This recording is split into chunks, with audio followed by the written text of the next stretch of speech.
Good morning from the parking space at the farm. It is a new day, a new adventure, 2 days off, and we are going further than I have ever gone before. We are going about 3 hours south to the most southwestern point of Australia, also known as Cape Leeuwin, which translates to Cape Lioness.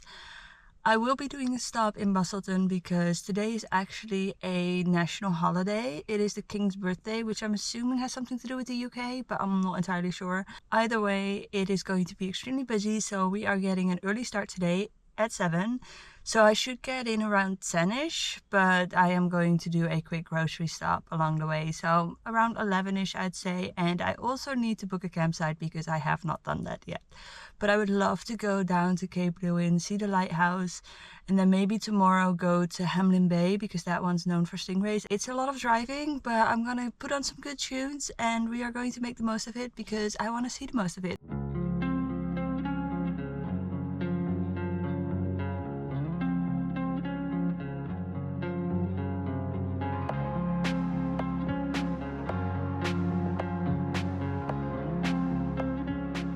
I have made it to the end. It is very busy, so we'll see what we can see, but it looks like there are quite a few tour groups here, as they should be. Cape Leeuwin is actually named after a Dutch boat. I think it docked here around 1862, I'm not entirely sure, but Leeuwin actually means lion, and it was named after the boat.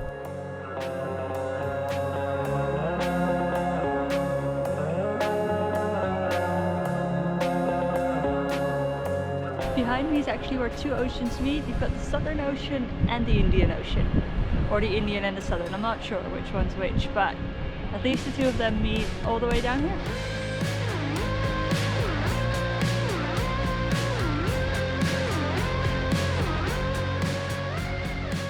So quick fun fact about the lighthouse, it is actually the tallest lighthouse on mainland Australia, which is pretty cool.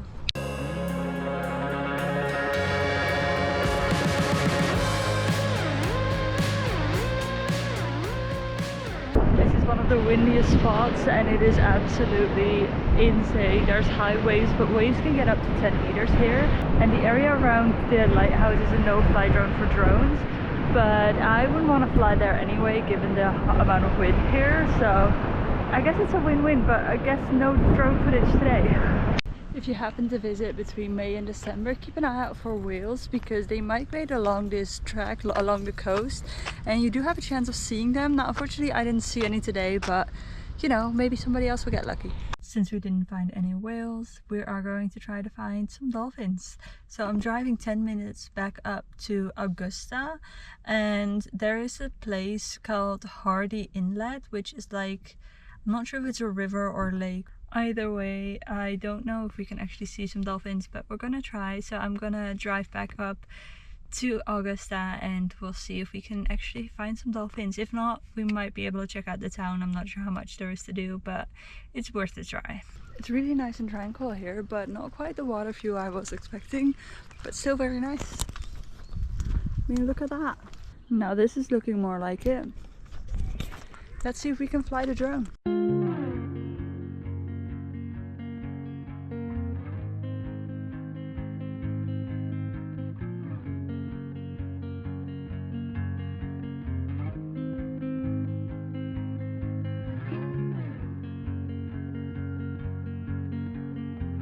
Sat there for about an hour-ish, but sadly no dolphins.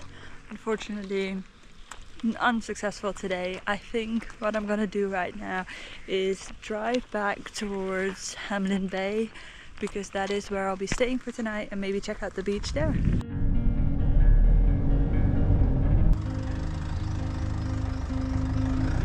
Made it to my campsite and my spot, which is pretty nice. The only thing is none of it is level, which means that I'm going to be sleeping very crooked tonight.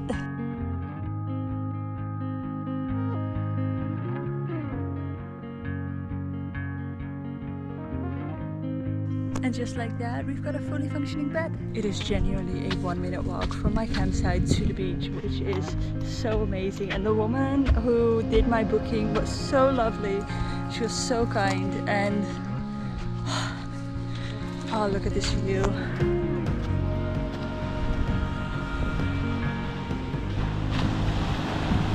This is just the definition of picture perfect. I mean, look behind me. This is absolutely gorgeous.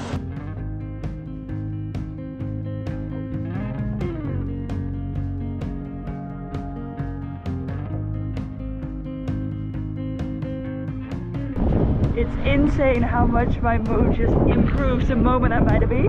Oh, this is what I hoped Australia would be like and driving around. I know I'm not quite there yet. I'm still working, but as soon as I'm done, this is what I want.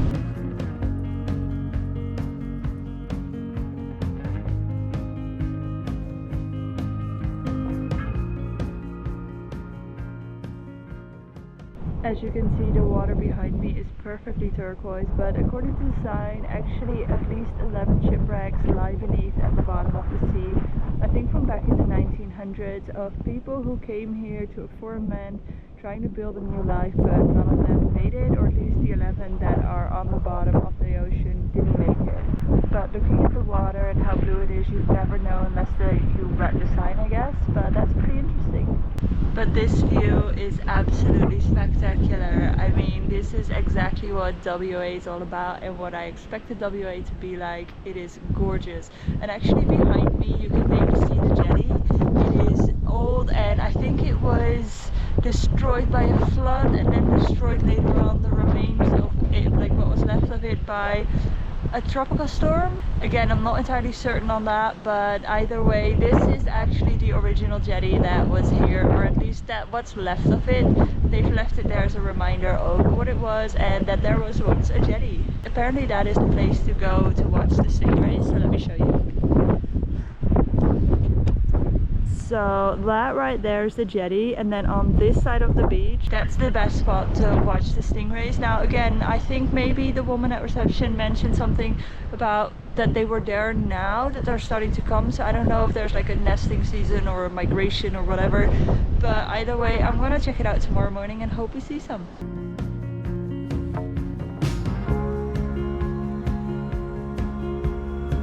I turn around and I'm greeted with this beach. Everywhere you look, it's just incredibly stunning. I don't have words for this. I mean, it's gorgeous.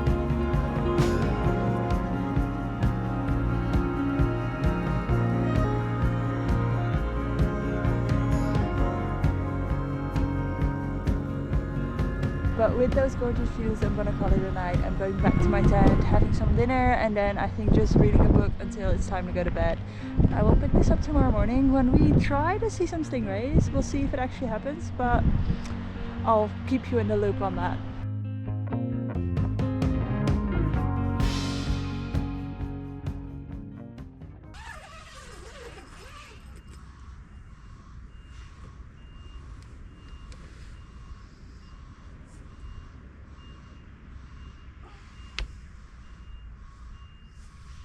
Good morning, it is a new day. It's about 7 a.m. I've been up since about 6, but I've also been up between 1 a.m. and 3 a.m. because I think I just went to bed a little bit too early. I'm gonna try to have breakfast, change into some shorts and head down to the beach because I think it might be too early for stingrays if they are even there today.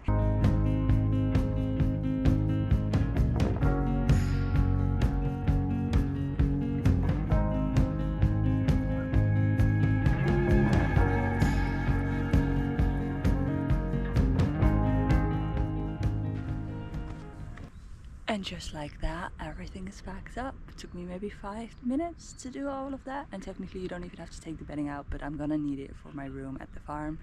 I'm not quite leaving yet, but it's nice to have everything packed up so I can spend as much time on the beach as I want to before checkout.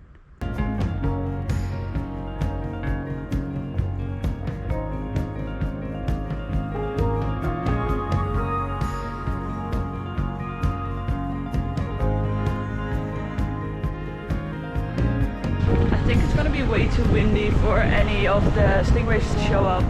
Just way too many waves and the water's quite choppy and like wavy, but we're gonna try anyway. Sadly no stingrays, but it's only 7:30 and the peak time, I guess, if you can see them, to see them is between 9 and 10 a.m. So I'll be back and we're gonna try again later, but for now I'm gonna head back to my car and chill for a bit. Alright, right, it is 9:15. We're gonna give the stingrays a one last shot. If they're not there, then I either come back another time or I just skip it and hope I see them at some point anywhere else in Australia. It would be really cool though to see them because Hamlin Bay is quite known for it. Still no stingrays, but the sun did come out, so it's nice and warm.